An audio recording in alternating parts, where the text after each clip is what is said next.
Bom, boa tarde a todos e a todas. Hoje nós vamos fazer a nossa reunião de discussão da obra O Último Dia de um Condenado, de Victor Hugo, uma obra que eu acho que deu muito que pensar a todos nós, né? Muito que refletir. Realmente mexeu muito, pelo menos comigo, mexeu bastante com as minhas reflexões, com os meus pensamentos, né? Eu não costumo começar falando, devo adiantar, não costumo começar falando, mas eu gostaria de trazer algumas questões, talvez, para que a gente pudesse pautar a nossa discussão, ter alguns parâmetros, quem quiser, ou quem quiser falar outras coisas também, óbvio, o espaço é aberto, mas essa obra me chamou a atenção por algumas questões, né, dentre tantas. E eu achei fantástico, eu não sei se todo mundo leu a mesma edição, mas nessa edição da Estação Liberdade, acho que foi a que a maioria leu, né?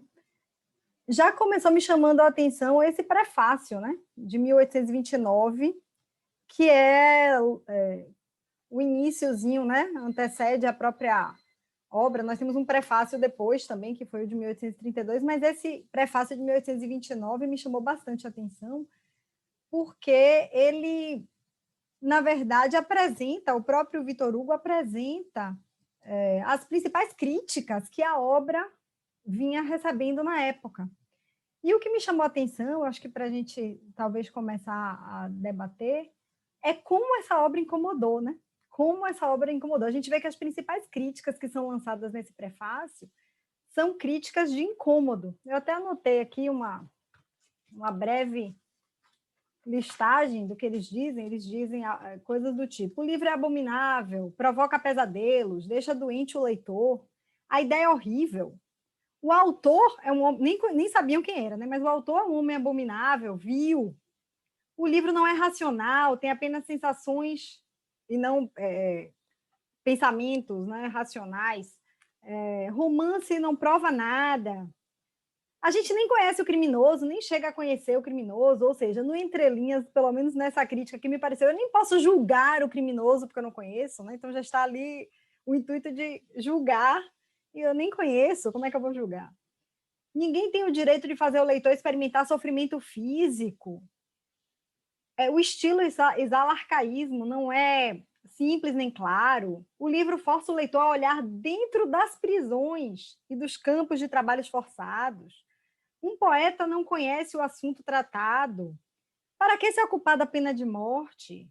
Esse livro ofende a monarquia e a religião, ofende a magistratura. Então, a gente observa, né, sem nem entrar ainda na obra, como essa obra causou incômodo, como essa obra causou um desconforto, porque as pessoas eram colocadas frente a frente com questões que elas, na verdade, não queriam enfrentar.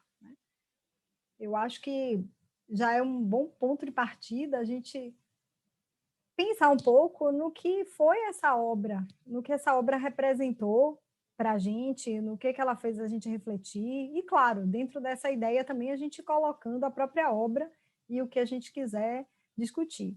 Então, com essa provocação inicial, eu vou perguntar quem gostaria de usar a palavra. Vá, Carlinha, eu sei que você está doida para usar. Vá, Carlinha, vá. Tudo bem? Boa tarde, pessoal. Eu estou aqui ouvindo, eu li no Kindle esse livro, né? Eu não tenho ele físico. E também fui sublinhando algumas partes, mas por isso que eu não estou com ele aqui no papel para dar uma olhada. Eu fiquei impressionada porque, primeiro, né, foi essa proposta da gente ler esse livro, por todo o contexto, né? Para quem não sabe, a gente está lendo aí com a Lorena a obra do Dostoiévski em ordem cronológica, e ele cita, né, ele se inspirou, ele lê esse livro, né, no período que ele vai preso. E eu fico, no meu livro aqui, é como se fosse uma cena, né, essa parte que ele faz essa crítica, né, nesse prefácio aqui, né, as pessoas conversando. E parecia tão atual, né? Porque é de 1829 e parecia tão atual, né? A gente não tem pena de morte, né? ainda bem aqui, mas foram palavras que eu fui sentindo assim e muito atuais, né? Desde todo o contexto que ele vai contando a história, né? Como que as pessoas vão julgando sem saber, e, né? No caso, ele fez um crime, ele fala, né?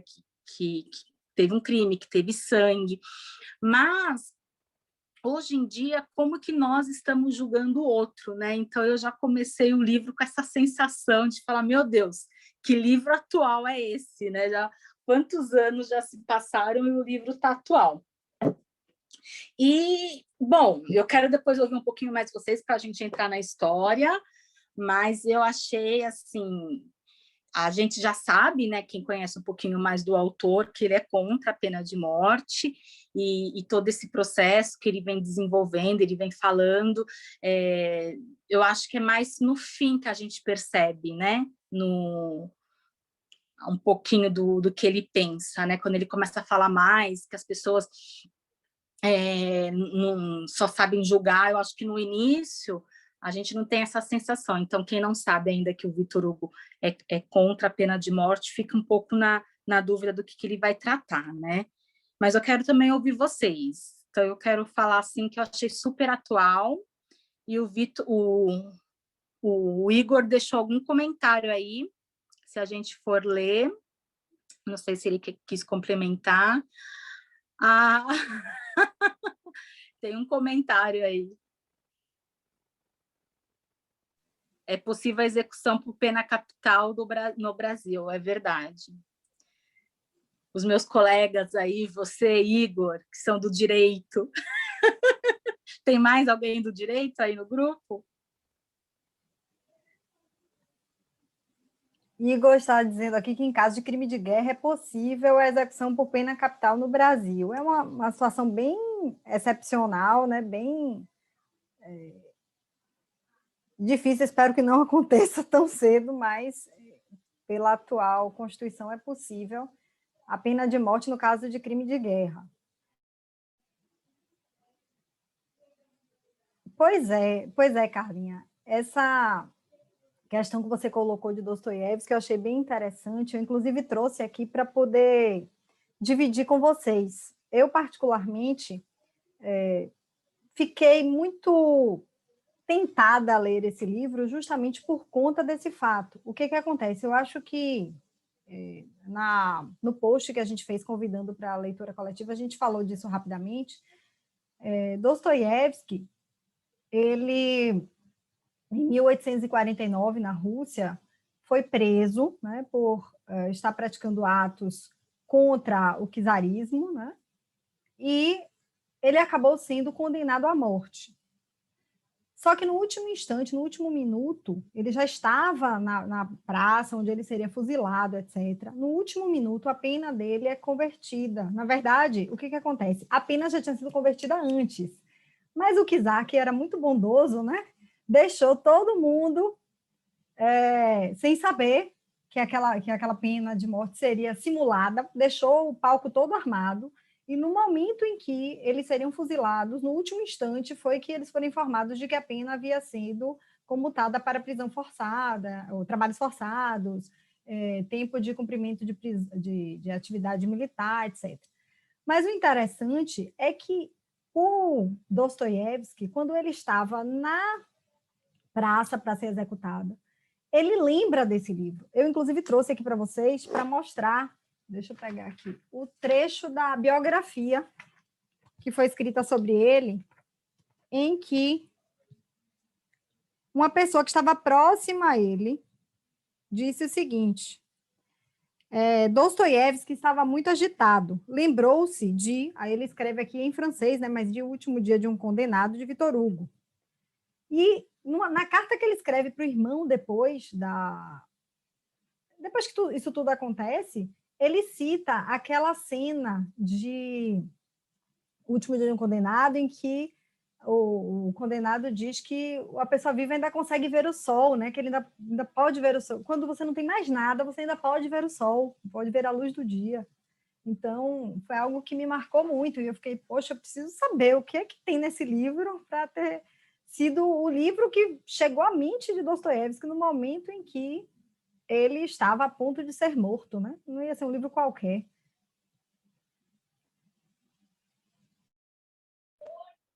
E é interessante porque a personagem principal a gente não conhece, não sabe o nome, né? Não sabe o crime, e ele vai narrando, né? Então você percebe que ele não está arrependido porque, né, pelo que ele fez, né? Não é um arrependimento. E o jeito que ele vai narrando toda aquela situação, né? Tem a parte também do advogado que tenta mudar a pena dele, ele não aceita, né? Ele fala que ele prefere a morte. E no desenvolver da história você vê ele volta um pouquinho, né? Você vê ali talvez um certo arrependimento de não ter aceitado. E o Igor está colocando aí que isso me rendeu muita agonia. E é o jeito que ele vai falando, né? Desde que ele está lá no dia que foi dada a sentença, ele vai narrando como que ele é levado, né, para aquele hospital, né?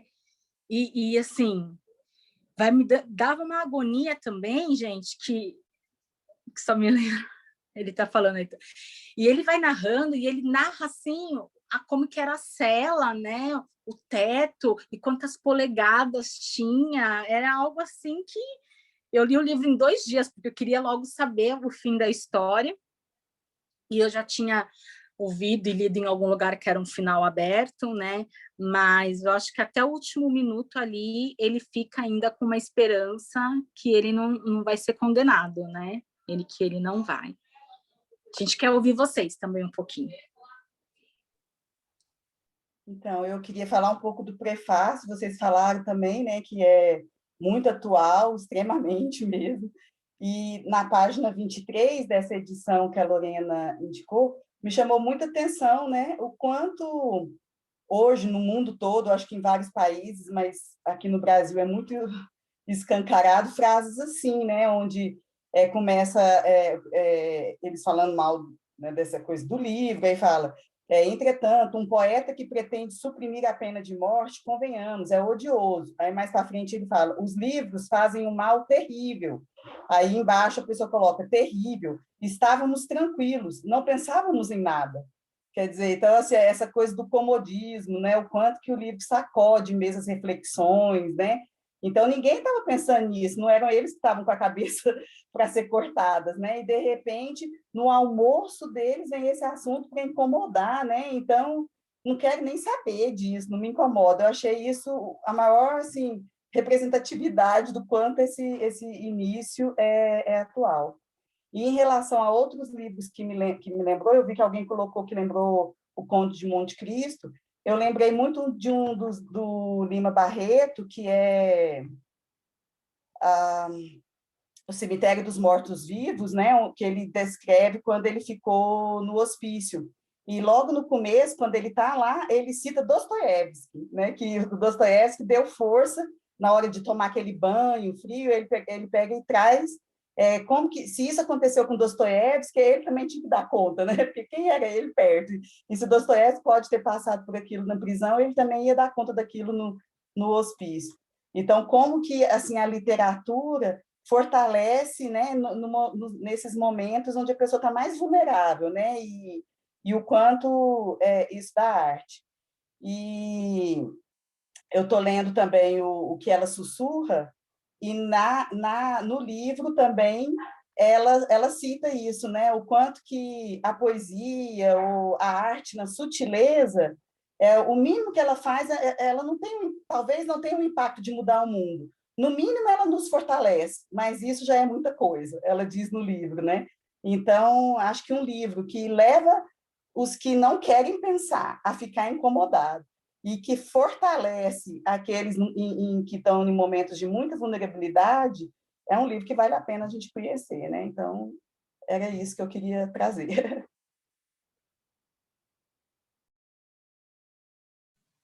Você falou de O Cemitério dos Mortos-Vivos, eu me lembrei que eu ganhei esse livro de um tio meu, que até já faleceu. Eu ganhei dele 2 livros. Eu ganhei esse, O Cemitério dos Mortos-Vivos, que eu ainda não li, e ganhei O Processo de Kafka. Foram os 2 livros que ele me legou. O Processo de Kafka eu já li, esse eu ainda não li, não sabia que tinha relação com Dostoiévski, aí, tá vendo? Já citou Dostoiévski, já... Tem uma citação, quando ele chega no hospício, o Dostoiévski e um outro autor. Depois, se eu tiver jeito, eu pego aqui o livro e vejo, eu não lembro, mas ele, em vários momentos em que ele está lá no hospício, ele traz a literatura e esses grandes escritores como referência, porque, na verdade, ele não estava insano, né? Ele foi colocado lá por questões políticas, porque ele era contra a República, né, que estava se instalando, e contra a monarquia, né? Ele queria a República. E aí ele foi dito como louco. Então, eu acho que é um livro muito valioso por isso, né? Ele foi escrito por um escritor que não estava insano dentro de um hospício. É muito interessante. Gente, eu queria compartilhar algumas questões da leitura. Agora, conversando assim, ficou um pouco mais claro para mim. Primeiramente, eu queria falar que o prefácio do final, né, aquele de 1832, foi assim, maravilhoso. Eu gostei até mais do que da própria obra do Victor Hugo, mas quanto à inquietação que vocês pontuaram sobre não saber o crime, sobre não saber quem era essa pessoa, eu acabei vendo de uma outra forma, vendo que aquele ali poderia ser qualquer um de nós, sabe? E cometendo qualquer crime que não fosse aceito naquela sociedade. E, assim, diante da punição, ele se vê completamente sem direitos, né? Ele vai sendo tratado como uma coisa, né? Um objeto, e me lembrou muito Crime e Castigo, pelas questões individuais, psicológicas, onde ele passava, sabe? Aquele medo de ser forçado a algo que é preferível à morte. Então, assim, eu gostei muito da leitura, mas o prefácio realmente me ganhou. E me lembrou muito Dostoiévski. Eu gosto muito da escrita de Victor Hugo. Ele tem uma escrita mais poética, assim, qualquer frase simples se torna muito grande. Eu estou lendo Os Miseráveis atualmente, então foi muito valioso. Eu também peguei o livro assim, um dia, 2, 3 dias depois eu tinha terminado. E realmente não me incomodou a questão do crime em si, ou de quem era essa pessoa, mas daquela inquietação que era da anulação do sujeito, né? Ele não é mais ninguém, ele não tem mais direito, ele vai seguir aquilo ali como alguém achou que deveria ser. Então, e sobre aquele primeiro prefácio, eu vi como uma sociedade muito alienada, né? Assim, o importante é a diversão. Inclusive, terminei hoje Fahrenheit 451, onde o pessoal tem que estar sempre anestesiado, tipo, eu não me envolvo com isso, tem que ser tudo do jeito que é. Então, fica muito distante disso tudo e não entende o que de fato acontece.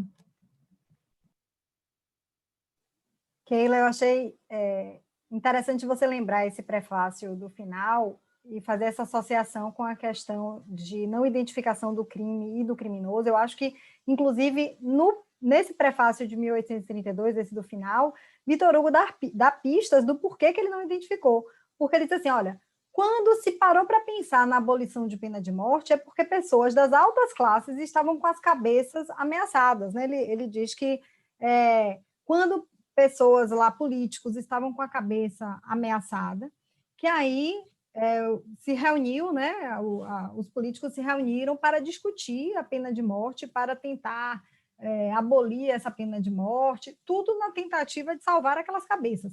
Quando aquelas cabeças foram salvas, o assunto voltou a ser filosófico, teórico. Vamos discutir aqui a pena de morte. Então, não interessa quem está com a cabeça a prêmio ali, né? Não interessa que crime foi praticado. Eu acho que a grande questão ali é saber se nós temos, sob qualquer perspectiva, o direito de tirar a vida de outra pessoa. E se há uma diferença realmente valorativa entre o assassino na rua, que vai lá e mata a sangue frio a sua vítima, e o carrasco, que vai e aciona a guilhotina e mata também o condenado. Então, existe essa questão, né? Inclusive, eu me lembro que,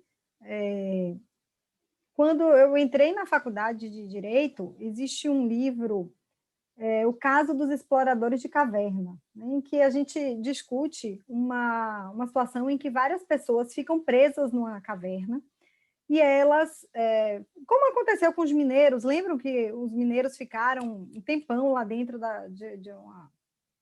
de uma mina, foram dias e mais dias, e eles acabam, só que nessa ficção eles acabam tendo que firmar um pacto para que eles consigam sobreviver. Eles precisam tirar num sorteio quem é que eles vão matar ali para poder se alimentar, porque se eles não se alimentassem de um deles, todos morreriam. E aí se faz esse sorteio na última hora, quem foi premiado, entre aspas, né? Quem foi sorteado não quer mais ser morto e acaba sendo morto a contragosto para poder alimentar as outras pessoas. E aí tem várias discussões de várias correntes filosóficas sobre isso. E uma questão que na época eu me lembro que eu pensei foi justamente essa. Bom, se a gente entender que não existe diferença entre o crime praticado na rua e o crime praticado pelo Estado, quando ele mata, a gente vai ter que regredir para que o assassino seja morto pelo carrasco, um outro carrasco mate esse primeiro carrasco, e assim a gente vai até que só reste um, né? É o famoso resta um. Então, eu não vejo muita diferença entre um assassinato feito pelo particular e um assassinato feito pelo Estado. Sinceramente, eu não acho que o Estado tenha esse poder de dispor da vida das pessoas dessa forma. Deixa eu ver aqui que o chat está bombando. Gente, podem falar, viu, por favor, vou me calar. Inclusive, no prefácio final, ele fala sobre a questão da pena de morte. Se o objetivo é excluir esse indivíduo da sociedade, por que não uma prisão perpétua? As grades não são suficientes, os animais não vivem no zoológico, né? E aí ele fala sobre se vingar e punir, né? Onde os homens querem se vingar quando quem pode punir é Deus, né? Tá acima deles. Então, eu fiquei pensando muito sobre isso, a questão da pena de morte, da exclusão do indivíduo da sociedade, realmente não faz o menor sentido. Então, seria matar por matar, né? Matar pelo prazer de matar. Igor está colocando aqui que adorou suas considerações, Keila, e que havia no Império Romano um adágio famoso que dizia: hoje é o Senado tudo, para amanhã o povo quase tudo. Então, ele complementando aí a sua colocação. Mais alguém gostaria de falar sobre essa parte? Eu queria falar um pouquinho mais, já pensando um pouco do que o escritor traz de história, né? Assim, os livros dele, ele sempre traz, né, um pouco da história, né, da França. E aí eu já até anotei, depois fui pesquisar, né, que essa prisão que ele está indo, né, que é Bicêtre, eu não sei francês, né, que ela existia mesmo, né? E foi um edifício edificado no século XV pelo cardeal da... Oi. Você tá achando pouco? Não, você tá achando pouco? Achei que você tinha ido comprar o frango hoje. Fala, peraí. Pode falar. Eu? Pode falar, né? Que foi o mesmo cardeal lá, né, que queimou Joana d'Arc. Então, isso, para mim, eu já quis ir pesquisar e saber como que era essa tal prisão, né? E aí, quando ele vai falando como que é, né, dando as características, tem uma parte lá do livro que ele começa a ler, eu não vou me recordar agora os nomes, mas os nomes de algumas pessoas escritas na parede. E aquelas pessoas, elas existiram mesmo, né, na França, e elas foram condenadas. E aí eu também fui pesquisar, e ele vai trazendo, né, os crimes dessas pessoas, né? E eu achei muito interessante, porque ele coloca a data, né, e essas pessoas cometeram crimes, assim, de matar, eu vou até pesquisar aqui, que era desde matar crianças, matar família. E aí eu falei assim, meu Deus, o que será que esse homem também fez? Mas aí no desenrolar da história, ele não importa, igual vocês falaram, né? Não importa qual que é o crime que ele fez, né? E o foco principal desse livro é sobre essa reflexão, né? Do que a sociedade também pensa sobre a pena de morte, de punir. Mas eu achei legal essa parte que ele faz a relação com a história que já existiu mesmo, né? É como se ele estivesse falando assim, ó, isso que eu estou escrevendo é verdade, não é um simples livro, né? Uma história.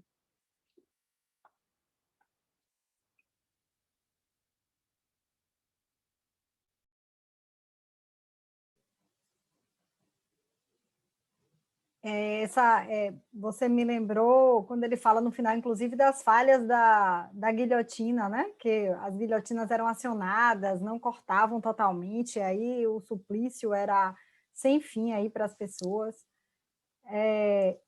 Eu acho que, aproveitando esse gancho que você colocou, a gente poderia começar a falar da obra mesmo, né? Da obra propriamente dita. Uma coisa que me chamou a atenção, que eu acho que é algo que permeia a obra toda, é a discussão sobre o sofrimento de um condenado à morte. Porque o tempo inteiro, o Estado, os executores, a sociedade, todo mundo se preocupa de uma forma falsa, eu diria, né? De uma forma hipócrita, se preocupa se aquele condenado vai sofrer, né? Então, vamos procurar um método de execução que não gere sofrimento. E eu acho que esse livro é todo sobre sofrimento, né? Ele é todo sobre sofrimento. E a primeira questão que eu acho que o livro traz é discernir o que é o sofrimento. Será que o sofrimento é pura e simplesmente sofrimento físico? É o sofrimento da hora da execução? Ou é o sofrimento moral, o sofrimento psicológico, o perder a liberdade de pensar e ficar semanas a fio pensando só naquilo? O viver em função de um fim pré-estabelecido. Essa questão, inclusive, me chamou a atenção e me lembrou uma outra obra.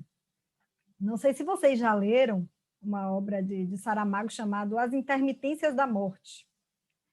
Quem já, porventura, já leu esse livro, na verdade, ele uma reflexão sobre a própria questão da morte e do nosso anseio de imortalidade, né? O ser humano quer ser imortal, a gente quer viver o máximo possível, claro que com saúde, etc., mas a gente quer viver o máximo possível, a gente busca a manutenção da juventude, né? Cirurgias, vários métodos de embelezamento, enfim. E nesse livro, a morte, ela faz greve. Então, assim, ela para de matar. O livro começa, se eu não me engano, uma frase é mais ou menos assim: naquele dia ninguém morreu. O livro começa assim. E lá, num determinado momento, não vou nos preocupar, eu não vou dar spoiler do livro, mas assim, num determinado momento, as pessoas começam a saber quando elas vão morrer. Então, vocês imaginem que hoje vocês recebem uma carta dizendo o seguinte: olha, você vai morrer, mas não é assim, não é você tem uma doença fatal e você tem mais ou menos 3 meses de vida, não é isso que acontece às vezes com diagnósticos médicos, não é. Você vai morrer no dia tanto do tanto de 2021. Aqui, dia 21 de março de 2021, você vai morrer. Já pensaram o que é isso? A gente pensa em morte de uma forma tão abstrata. Se a gente for parar para pensar, mesmo diante de uma pandemia, quem aqui parou para pensar concretamente, olha, eu posso morrer? Claro que a gente pensa de uma forma abstrata, mas imagine saber que você tem uma data para morrer, chega num momento em que você tem horas para morrer, porque ele sabe que ele vai morrer naquele dia às 4 horas da tarde. Então, o que é isso, se não sofrimento extremo, né, gente? Enfim, eu fiquei muito, assim, chocada lendo tudo isso, imaginando a cabeça de alguém que sabe data e hora em que vai morrer, né? Então, vou deixar essa provocação aí para vocês. Se deixar, eu falo demais.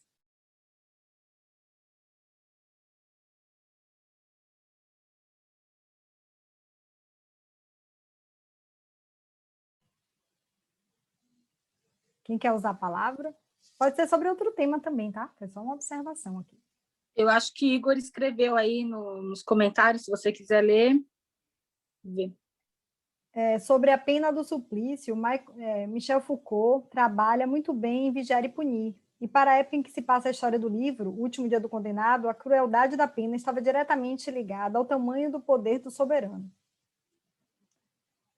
Inclusive, ele fala, né, Igor, no final do livro, o Victor Hugo relembra até penas mais cruéis que existiam dentro da linha do que Keila falou, né? Se a ideia é dar o exemplo, por que não? Vamos então vamos montar o palco, vamos fazer aquelas penas absurdamente cruéis, etc. Eu ainda não li Vigiar e Punir, de Foucault, mas já imagino os terrores, os exemplos terríveis que devem estar ali contidos. O que vocês acharam sobre essa questão do sofrimento mental, assim, da espera da morte? E vocês acham que em algum momento ele perdeu a esperança? Porque uma das coisas que eu acho mais interessante é a capacidade do ser humano de persistir na esperança, né? O tempo inteiro, eu acho que a esperança dele se renovava, às vezes, de uma forma até surreal, mas se renovava.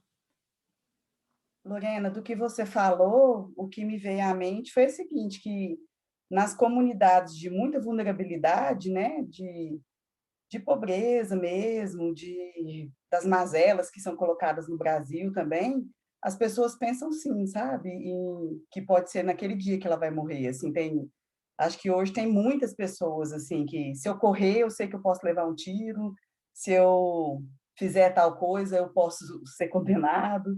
Então, eu acho que, infelizmente, a gente tem uma realidade em que, muito mais do que a gente pensa, tem esse sofrimento psíquico diário, né? Noite e dia, né?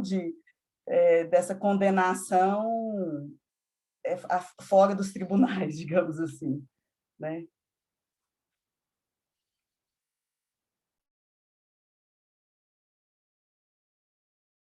Adriana, é verdade. É verdade. Eu acho que talvez não com a certeza que esse condenado tinha, né? Porque estava ali sacramentada a pena, mas eu acho que você tem toda a razão. Há pessoas que vivem o hoje porque sabem que não podem, sabem mais do que nós, né? Porque, na verdade, ninguém pode contar 100% com o amanhã, né? A gente não pode, mas a gente conta. Né? Acho que a vida, o interessante da nossa vida é exatamente isso, é o contar com o amanhã, sempre acreditando que ele estará lá. Mas tem gente que realmente vive hoje de uma forma intensa, e às vezes até irresponsavelmente intensa, porque sabe que não pode necessariamente contar com amanhã, é verdade isso. É um sofrimento Lorena, sobre o que tu trouxe, eu pensei muito na questão, por exemplo, enquanto se vive, se tem esperança, né? Então, ainda que ele tivesse aquela data, aquele horário para morrer, até o último instante ainda existe a esperança. E sobre aquele poder de decidir o destino, né? A hora da pessoa realmente morrer, é como se fosse um brincar de Deus, onde o poder se aproximasse, né? A soberania se aproximasse de algo maior, e ele está ali naquele papel de comandar e de decidir. Então, foi muito legal, porque eu acabei fazendo essas reflexões, mas isso é fato, por mais que a gente esteja numa situação difícil, por mais que a pessoa esteja doente, mas enquanto se vive, se há esperança, né? Porque nascer e morrer são só 2 pontos, mas esse hiato aqui, muitas coisas acontecem. E falando também um pouquinho da esperança, é muito engraçado que eu também senti, né? Tá, né? Também senti que ele vai até o último momento com essa esperança. E do jeito que o autor fala, como as outras pessoas, né, que estão ali com ele, agem normalmente, né? Então, assim, o padre, ele é só mais um para o padre ir lá e fazer, né, a conversa final. O moço que está levando eles, né, para o dia lá, do caminhão lá, nem sei como que fala, ele estava dentro de um carro, também aí ele começa a dizer, eu já levei fulano, levei ciclano, então para ele é como se fosse uma coisa assim normal, é mais um, né? E daqui 6 semanas será outro que eu vou estar levando, e ao mesmo tempo na cabeça dele, né, do condenado, estava aquele mundo, aquela explosão de ideias, de coisas, e as outras pessoas ali como se nada, né, se fosse tudo normal, né, ao redor. Aí ele chega e encontra a pessoa que acabou de ser condenada, aí daqui 6 semanas essa pessoa vai fazer esse mesmo percurso. é algo assim impressionante, né? Como tá na cabeça de um que está sendo condenado, o desespero, a agonia, e também saber tá na cabeça do outro que está ali do lado, e é algo comum para ele, né? Já foram tantos e serão mais tantos daqui, né? E como que é diferente essa relação, né? Esse psicológico de quem está indo ir para a morte, e o outro que já está meio que acostumado. E parece que a gente, né, relacionado a tudo que nós estamos vivendo, me fez pensar, né, nessas pessoas que estão nos hospitais, que estão morrendo, os médicos pedindo, e uma parcela já da população meio que se acostumou com essas mortes diárias, né? Então, eu fiz um pouco dessa relação também com esse livro. É uma triste relação, né? Mas é o que está acontecendo mesmo, principalmente aqui no Brasil.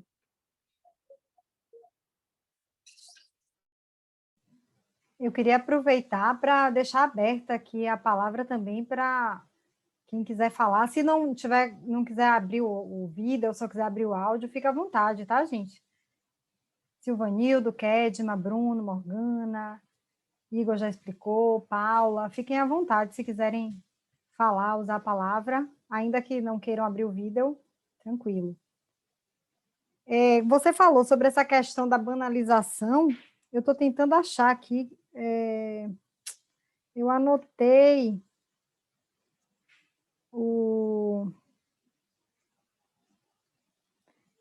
eu não estou conseguindo achar, aqui, achei.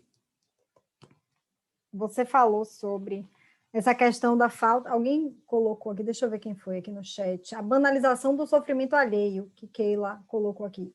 Uma das cenas, dentre tantas, né, mas uma das cenas que, assim, me fizeram ficar chocada foi essa daqui, quando ele está sendo levado para a conciergerie, né, ele sai do primeiro ponto e vai ser transferido, e o oficial de justiça que foi lá, que apresentou para ele a sentença, já, ou melhor, o improvimento do recurso dele, disse que ele realmente seria guilhotinado e que vai levá-lo, oferece a ele tabaco.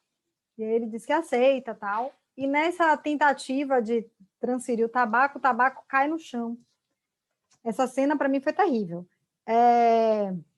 Neste momento, a tabaqueira que ele me oferecia encontrou a grade que nos separava. Um solavanco a fez bater violentamente e ela caiu toda aberta nos pés do gendarme. Maldita grade, exclamou o oficial de justiça. Ele se voltou para mim. Ora, não sou infeliz? Todo o meu tabaco perdido. Aí o condenado diz a ele, eu perco mais que o senhor, respondi sorrindo.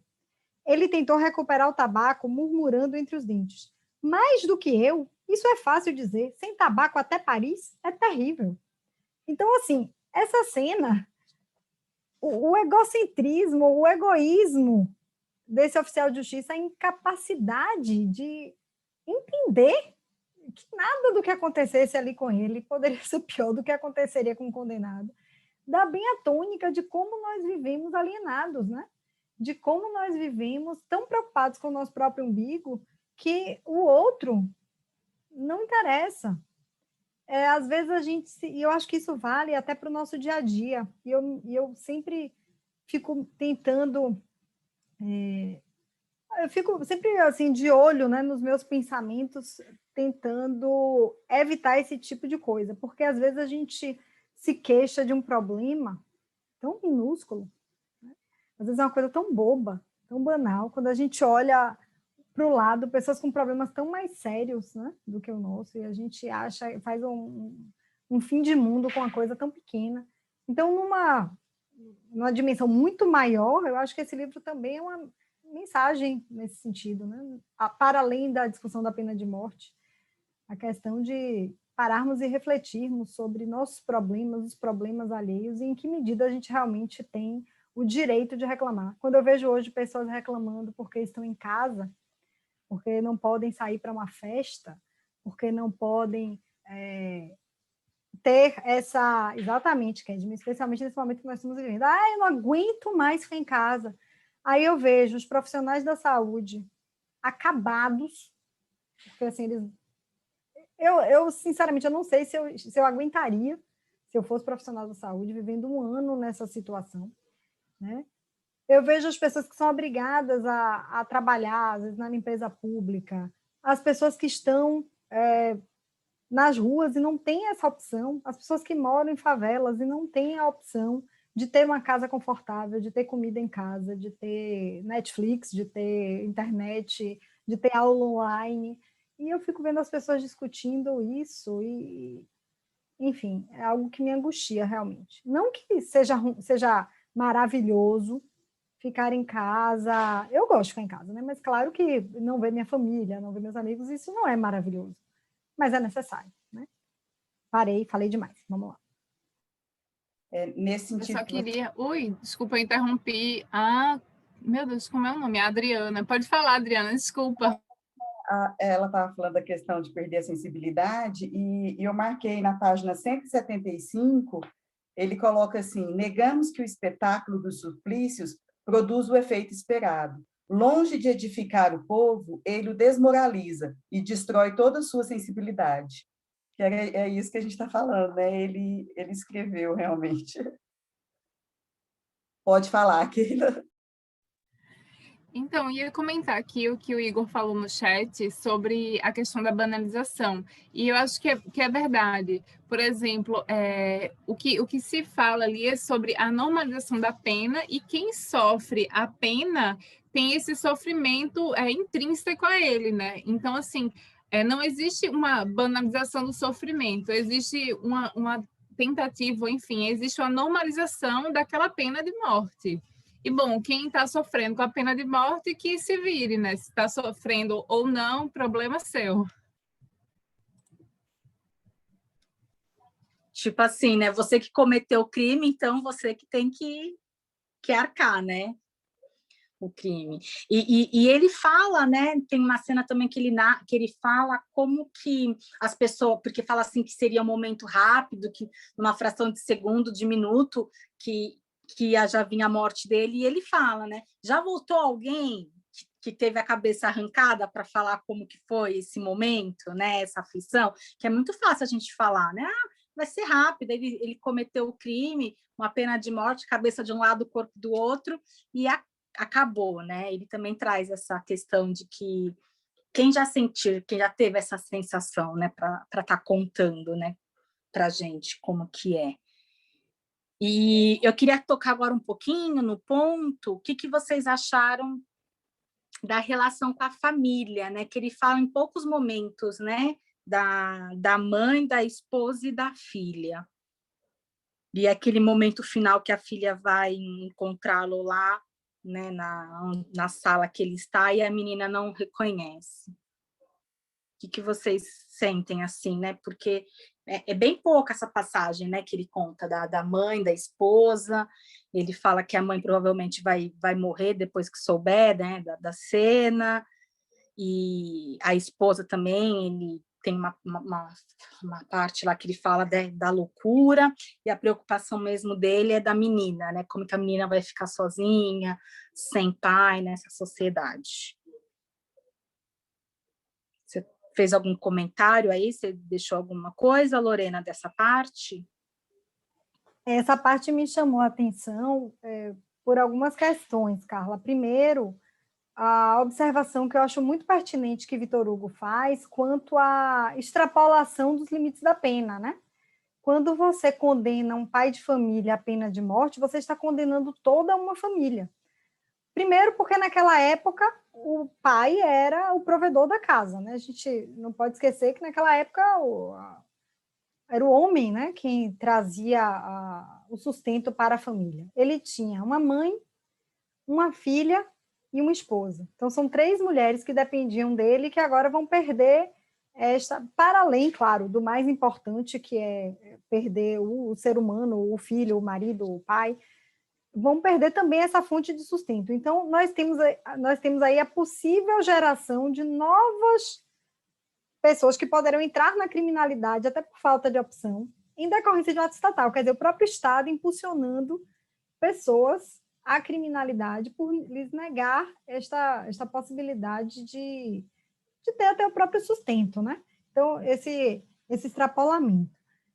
Em segundo lugar, eu fiquei também muito sensibilizada com aquela cena da filha dele, porque eu acho que ali ele morreu. Acho que para antes da pena de morte, né, ele se sentir morto, ele soube o que é estar morto para a própria filha, né? Então ele se viu, ele antecipou aquela sensação de o que será que minha filha vai achar de mim depois que eu estiver morto? Aquela criança vai perder totalmente a referência do papel do pai, né? Fora que estigmatiza toda a família. Eu acho muito duro mesmo. É algo...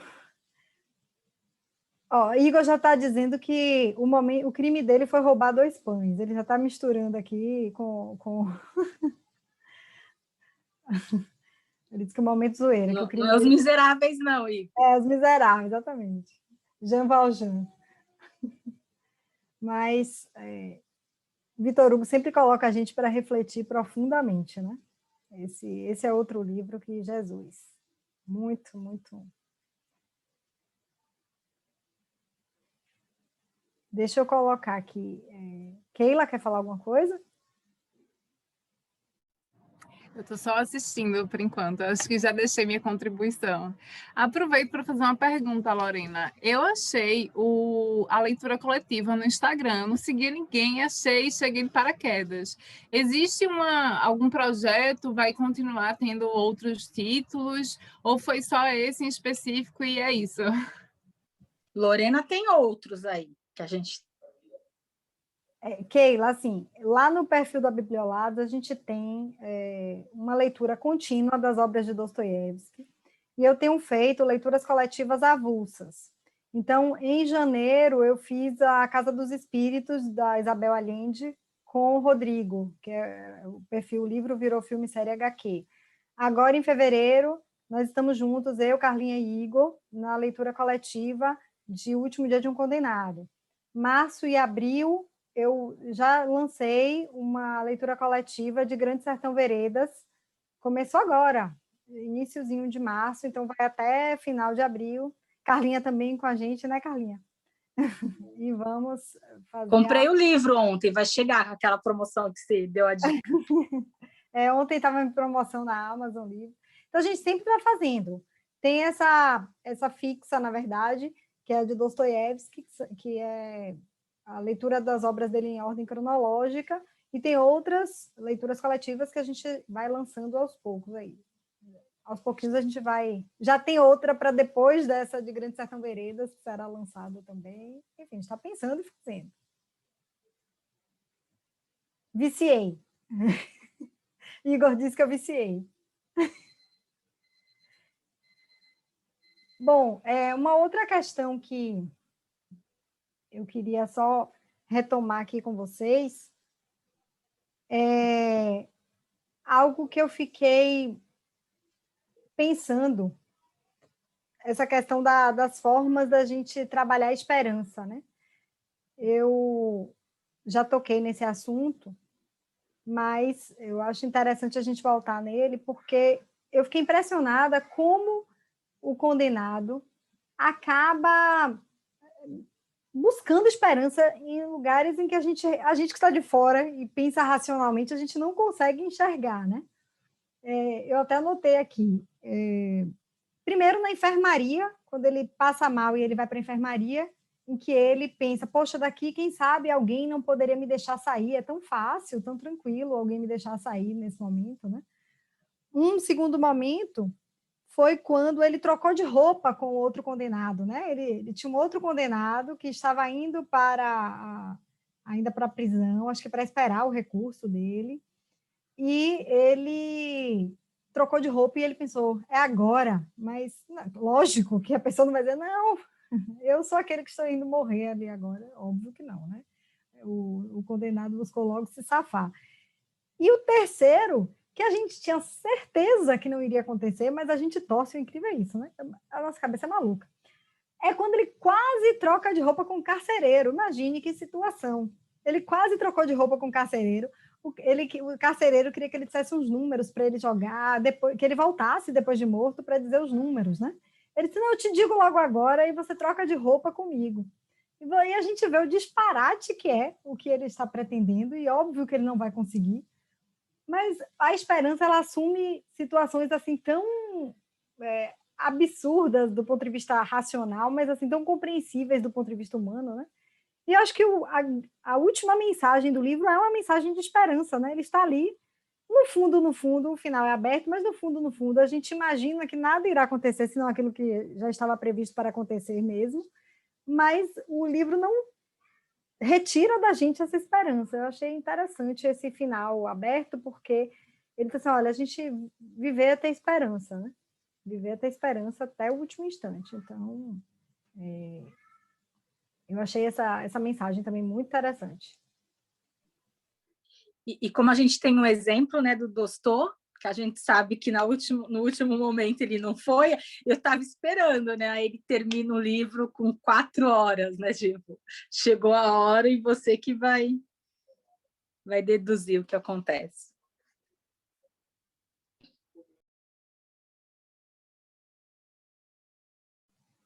Eu quero dizer que essa noção de esperança é uma noção muito forte. Vou contar aqui para vocês um caso que aconteceu comigo. Eu sempre revivo isso, não tem jeito, apesar de ser uma situação meio forte, eu sempre revivo isso porque não deixa de ser parte da minha vida. Amanhã, dia 8 de março de 2021, eu comemorarei 11 anos de minha nova idade, né? Então, eu tenho um pouco a mais do que isso, mas eu tenho uma segunda idade, né? Que foi adquirida lá em 8 de março de 2010. Eu estava saindo do aniversário de uma tia, e eu, meu marido e um primo, nós fomos abordados por dois homens, né, que acabaram fazendo um sequestro relâmpago com a gente, tudo. Enfim, houve um desdobramento, foram 4 horas em poder deles, e o final foi bem dramático, porque acabou que houve perseguição policial, e eles entraram numa zona rural aqui dos arredores da cidade, né, na zona metropolitana, rural assim, né, na área metropolitana, chamada Mapele, que é conhecida por ser uma área de desova, inclusive, né? Entraram em Mapele com todos os faróis desligados, em breu total, você não enxergava nada, em altíssima velocidade. E acabou que houve cerco policial, a gente ficou numa tensão muito grande, tivemos, assim, graças a Deus a polícia foi bem tranquila na negociação, eles acabaram se rendendo, tudo, pediram a presença da imprensa, porque se não houvesse a imprensa, eles tinham medo de execução, né? Segundo o que eles disseram.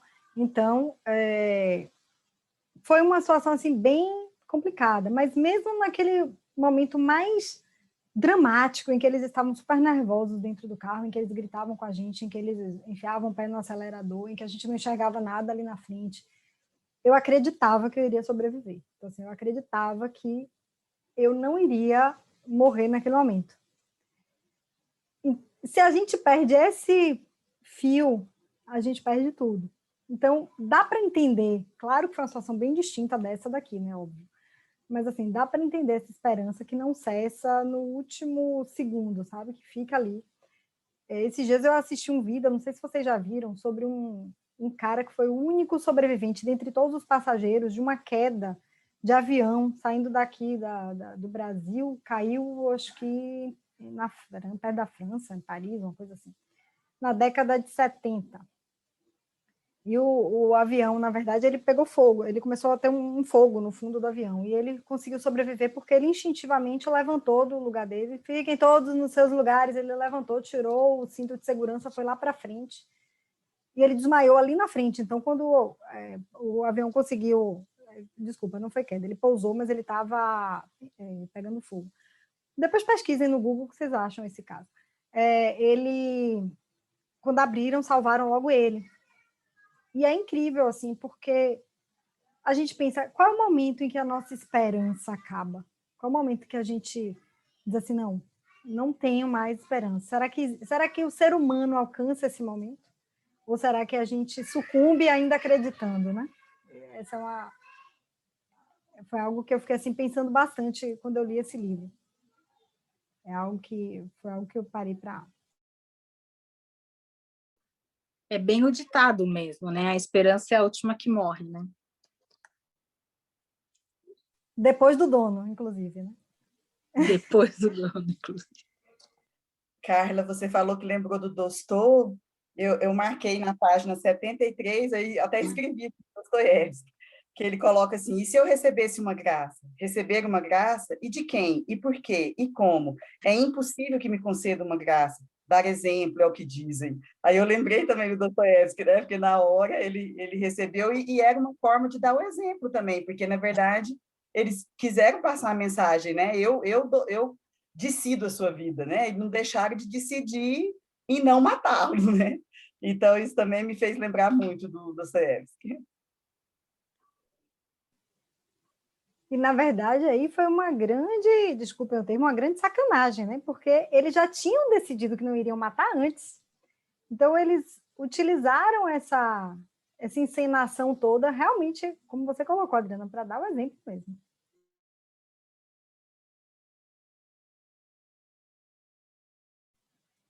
Um outro ponto aqui para provocar vocês.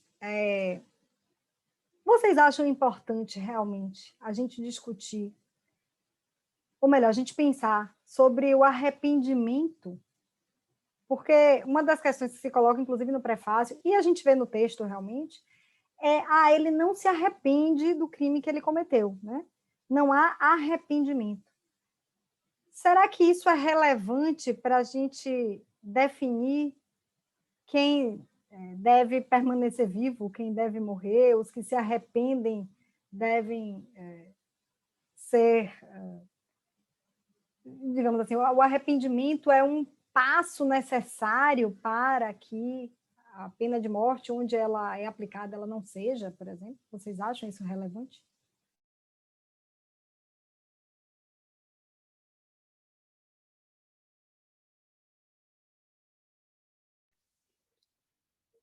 Eu não sei, eu sempre penso que quando a gente vê, né, numa situação que a pessoa se arrepende, você que está olhando, você fica com um coração mais bondoso, né? Você sente isso, né? A pessoa fez, mas se arrependeu. E no fim ele também pede, né? A última conversa lá que ele tem, que eu não lembro com quem é, ele fala sobre perdão, né? Se ia ter esse perdão. Eu não sei se ali ele se arrepende, né? Eu não consegui captar, mas mesmo ele demonstrando que não se arrependia, eu não consegui ficar com raiva dele, né? Que normalmente a gente fica mais com raiva e deseja, né, essa possível morte para essas pessoas que não se arrependem. Mas eu não consegui ter essa sensação nele. Eu não consegui ter raiva dele e também não fiquei meio que assim, o que será que ele cometeu? Se ele matou, ele merece morrer. Se ele não matou, ele não merece. Eu não fiquei com isso. Eu fiquei com o coração assim, ó, batendo por ele. Eu gostei dele.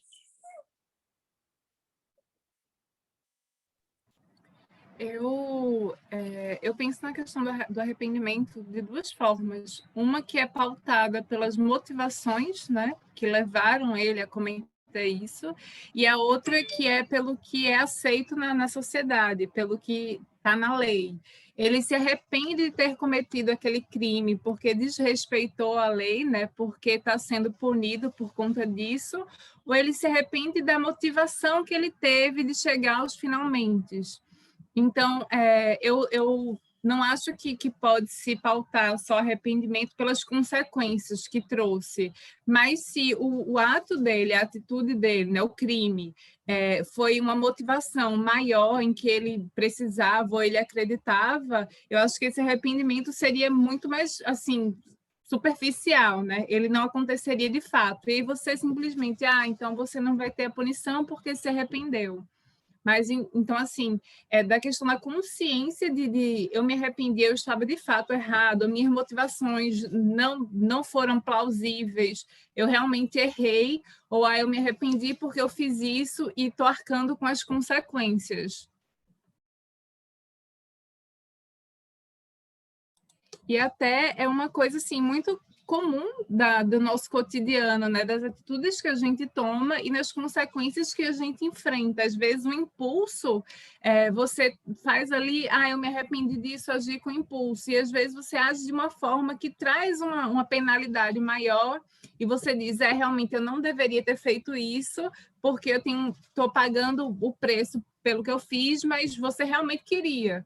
Então, acho que tem muito que pensar o que é o arrependimento, né? O arrependimento ele tem que estar na base, na raiz ali de onde se começou o ato, e não na consequência final, porque se você for se arrepender só das consequências que você tem, então você vai viver uma vida baseada no que está dentro da lei, né? Posso tudo enquanto nada me for proibido. Essa questão do arrependimento é interessante porque ela é uma questão interna, né? Então, mesmo que no livro o narrador tivesse dito que se arrependeu, até que ponto nós poderíamos confiar nele? Eu não sei se ele seria um narrador confiável ao explicar ou ao afirmar que ele se arrependeu. A gente não tem, na vida real, a gente não tem como aferir realmente, né? Se esse arrependimento foi pelas consequências, se foi um arrependimento puro, é complicado. Eu fiquei pensando aqui, enquanto você falava, Keila, da questão, trazendo um pouco para a atualidade, essa temática de condenação, não necessariamente a pena de morte, mas como hoje a sociedade faz isso de uma forma cruel, né? Como a gente condena ou absolve pelas redes sociais, como a gente condena ou absolve pela televisão, né, pelas mídias. Como a gente cancela agora, né? Como a gente cancela, exatamente. Como a gente cancela. E a gente não se preocupa muito em saber se o outro está sofrendo, ou a gente não se coloca no lugar dessa outra pessoa, né? Nós temos um instinto de julgar, assim, muito aguçado, né? Nós julgamos... Se, por exemplo, vem a rede social em peso, dizendo que fulaninho é terrível, é miserável, não presta, a gente não se preocupa muito em analisar a veracidade daqueles fatos, né? Em ver quais são as bases para aquela condenação, aquele cancelamento, a gente se preocupa em julgar, né? Eu acho que esse ponto também pode ser algo que a gente tem condições de refletir a partir dessa obra, né?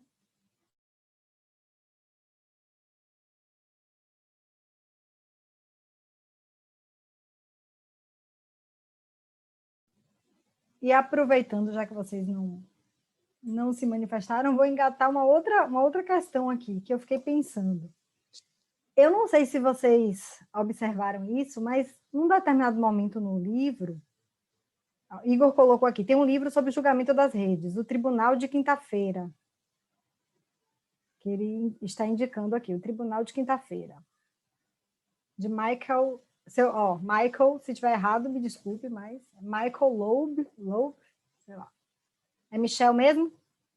Michel Loeb. Keila disse, Igor afiadíssimo nas indicações. Pois é, Igor, você está fazendo falta aqui, o seu rostinho aí. Tá bom. Essa questão ele colocou aqui é brasileiro, tá? Agora entendi. É porque a gente tende a achar, né, que... Entendi. Michel Loeb, então. Bom, uma outra questão que eu queria colocar aqui para a gente também refletir, que eu achei interessante, é que chega num determinado momento do livro, eu infelizmente, deixa eu ver se eu anotei. Eu acho que eu não anotei qual é a página. Mas chega num determinado momento do livro em que o condenado começa a pensar o que vai ser dele após a morte, né? Ele diz assim, será que o meu corpo terá olhos de carne para ver a terra, né? Ou seja, o que vai vir depois da morte? E eu achei interessante porque, fazendo aqui a comparação com o caso de Dostoiévski, uma das questões que atormentaram Dostoiévski antes da execução propriamente dita foi justamente isso. Ele entrou numa crise de consciência porque ele chegou à conclusão de que ele ia morrer e de que ele não sabia o que esperava por ele depois. Será que quando eu morrer tudo acabou? Será que quando eu morrer alguma coisa vai ficar para depois? será que quando eu morrer, essa coisa que vai ficar para depois é algo que está individualizada e que eu vou conseguir continuar raciocinando, sendo Dostoiévski, né? Enfim, e veja que esse livro, ele, na verdade, perpassa por várias coisas. Eu não sei, e aqui eu vou jogar no ar mesmo, porque eu realmente não sei. Eu não sei qual era a relação de Vitor Hugo neste caso, eu acho que nesta época, com o espiritismo, porque eu não sei se vocês sabem, mas Vitor Hugo, ele, aqui na vida e obra dele, há uma indicação de que ele começa a participar daqueles fenômenos que eram comuns na época na França, né? O fenômeno das mesas girantes, etc. Ele fala que em algum momento, mas eu acho que é mais para frente.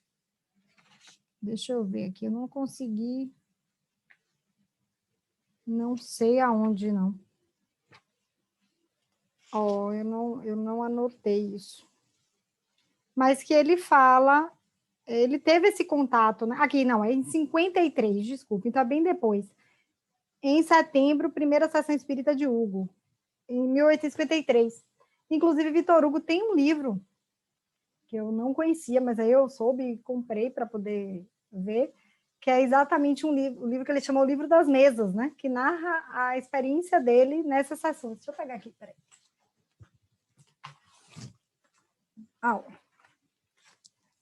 Esse aqui, ó, o Livro das Mesas. Eu ainda não li, tá no plástico ainda, tá vendo? Tá no plástico, mas ele narra a experiência dele nessas sessões espíritas.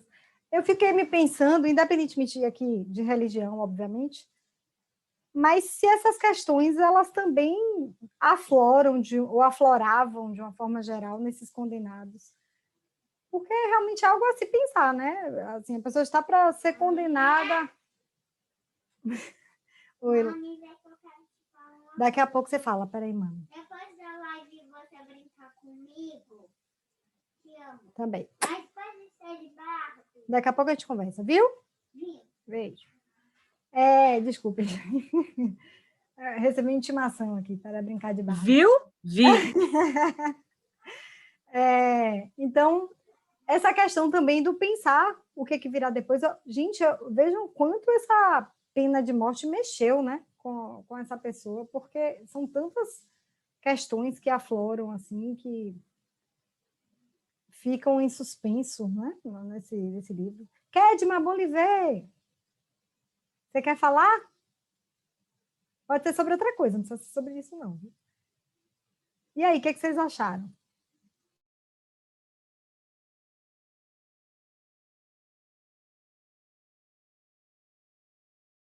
Todo mundo em silêncio. Ficou todo mundo pensando.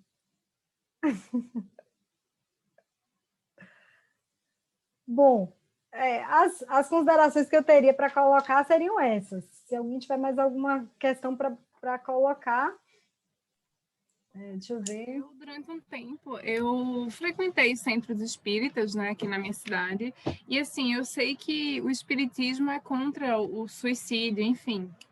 E aí, eu também não sei se teve alguma motivação do Vitor Hugo, né, na escrita do livro, sobre ser contra, tipo, determinar o término da vida de alguém, já assim, com alguma relação com o espiritismo, ou se a questão dele era realmente com a pena de morte em si, só depois ele teve contato. Eu realmente não tenho esse conhecimento. Mas eu acho que até acabou coincidindo no final, porque o espiritismo certamente seria contra a pena de morte, né?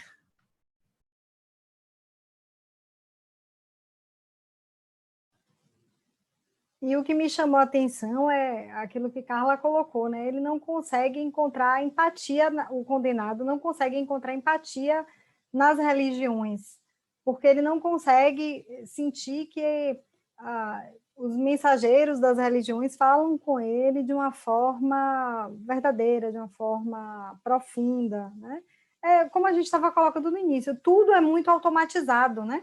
O tribunal julga como se estivesse julgando qualquer coisa, o promotor acusa pedindo a pena de morte como quem pede uma prisão, como quem pede um pagamento de indenização, o juiz julga da mesma forma, o oficial de justiça vai cumprir mais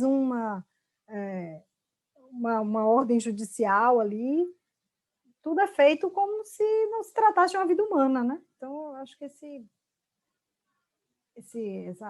esse amesquinhamento da vida humana que decorre dessa aceitação da pena de morte é algo que choca. Ainda mais para a gente hoje, né? Aí, quase 200 anos depois, a gente fica bem incomodado.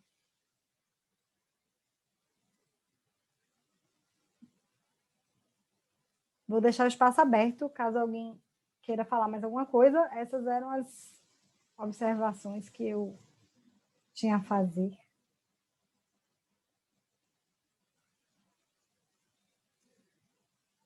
Eu vou só me despedir aqui de vocês, que daqui a pouquinho eu tenho uma outra discussão. A gente está lendo Mulheres que Correm com os Lobos. Ai, que E maravilha. aí, eu daqui a pouco vou descer para pegar minha filha, que o pai está trazendo, e já emendar com a próxima discussão. Mas foi um prazer estar aqui com vocês. Estou seguindo já o perfil no Instagram. Vou ficar atenta às próximas leituras para participar. Muito obrigada pelo acolhimento. Foi muito legal conhecê-las, principalmente nesse momento de pandemia, que a gente está tão isolado. Eu fico muito feliz quando eu posso ver gente, né, ainda que de longe. E desejo tudo de bom para vocês e até logo. Não vou dar um tchau até depois, vou dar um até logo. Keila, eu queria aproveitar só para a gente tirar uma foto com o livro, pode ser, Claro. gente? Quem sabe fazer o print aí, porque eu não sou evoluída assim, não, gente. Eu sou muito ruim para isso. Deixa eu tentar aqui, peraí, deixa eu ver. Acho que é esse, peraí. Quando tiverem ok, vocês me falam. Ok? Peraí. Deixa eu pegar aqui meu livro, só um instante. Pronto, Joey, tá bom.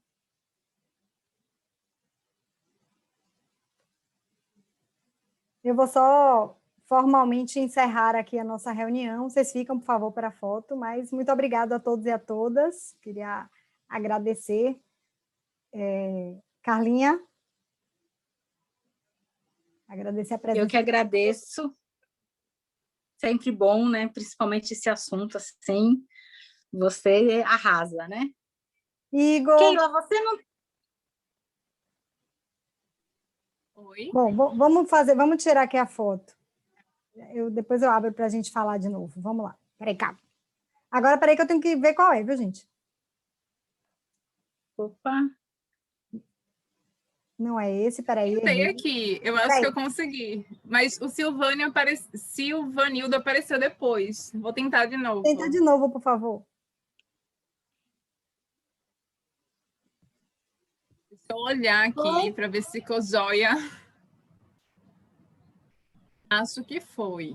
Você manda para a gente no grupo? Vou mandar agorinha. Pronto, porque eu já tentei aqui, apertei o print screen só, o alt print screen, Ctrl print screen, não vai. Não, é aquele botãozinho do Windows. É o Windows e o print screen. Ah, tá, peraí, calma. É verdade, me lembrei. Tanto é que eu preciso... Peraí, agora, 1, 2, 3, e bota aí, Carlinha. Ai, calma. Silvanildo. Ai, meu Deus, peraí. Peraí que eu fiz alguma besteira aqui, besteira generalizada, só um minuto. Socorro, calma. Não, peraí que eu fiz alguma besteira. Eu não consigo, gente. O meu Windows é em um canto, e o print screen em outro. Vou esperar o seu, Keila, porque eu preciso... Então vamos tirar mais um, porque a Kedma, ela estava só sorrindo no meio. Você está com o livro aí, Kedma? Eu tenho que segurar o livro assim, ó, para conseguir tirar a foto. Vai.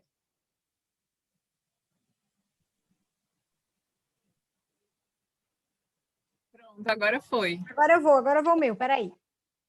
Bota aí só mais um pouquinho, gente. Aê, acho que agora foi. Pronto. Lorena, eu a passagem que eu falei rapidinho, se puder ainda falar do que o Lima Barreto fala, né? Pode, claro. Ele fala assim: eu me lembrei do banho de vapor de Dostoiévski na Casa dos Mortos. Quando baldeei, chorei, mas lembrei de Cervantes, do próprio Dostoiévski, que pior deviam ter sofrido em Argel e na Sibéria. Ah, a literatura, ou me mata ou me dá o que peço dela. Nossa, muito... Que lindo. Preciso conhecer esse livro, gente. Qual que é o nome do livro mesmo? Cemitério dos Mortos-Vivos. O do Lima? O que eu tenho é esse, Cemitério dos Mortos-Vivos, né? E ele vem junto com o Diário do Hospício. São os dois. Esse aí, minha edição é uma da capa azul. Mas não é essa, não. Bom. Gente, então, muito obrigada, Carlinha, Igor, Obrigada a vocês. Vocês são maravilhosos. Obrigada a todos que estiveram aqui com a gente, que ainda estão. Keila, Adriana, Morgana, Kedma, Silvanildo, Paula. Muito obrigada, foi uma tarde muito agradável. Espero que a gente se encontre mais vezes para trocarmos, assim... E quem quiser entrar no do Veredas ainda dá tempo, né? A gente começou faz pouquinho. Começou agora. Obrigada, gente. Tchau, tchau. Tchau, tchau, gente.